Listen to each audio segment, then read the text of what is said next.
2 দিনের লড়াই তারপরে আসলো, করণীয় নাই ভাই। আমার এখন শুধু দোয়া করা লাগবে ভাই, যেহেতু আল্লাহ দিছে, আল্লাহর জিনিস নিয়ে গেছে, নিয়ে যাক গা ভাই। কিন্তু যার অবহেলার জন্য হয়েছে ভাই, এটা একমাত্র অবহেলা ভাই, এছাড়া আর কিছু নয়। আচ্ছা, কাদের কাদের অবহেলা? এটি যারা আপনার হাউজিং করছে তাদেরই কাজ এটা। যদি এটা না হতো তাহলে এই সমস্যা রইবে কেন? আচ্ছা, তারা যে একটু বরাত করতো, কিংবা একটা বস্তা দিত, কিংবা একটা কিছু বাইন্দা রাখতো, একটা নিশানা দিত, তাহলে এই সমস্যাটা হইতো না ভাই। কিচ্ছু তাই নেই ভাই। এই যে একবারে অবহেলা, খোলা। আপনি এটার ব্যাপারে বিচার চান কিনা? ইনশাল্লাহ আমি চাই ভাই। কি ধরনের বিচার? এটা কি ধরনের বিচার যে প্রশাসনিক ভাবে যে একটা ইয়া করবো, আমি তাতে সন্তুষ্ট।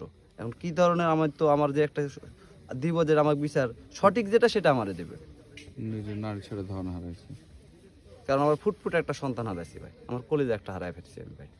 ওটা পৃথিবী থাকলেও আমি আর এটা পাবো না। আর কিছু বলবেন? আচ্ছা, কালকে একটু জানাজা নিয়ে যদি বলতেন যে কালকে কখন, কালকে জানাজা আলহামদুলিল্লাহ আল্লাহ পাশে সকাল 10টার সময় ভাই জানা। কোথায়, কখন? সকাল 10টার সময় আমাদের এখানে এই মাঠে জানাজা।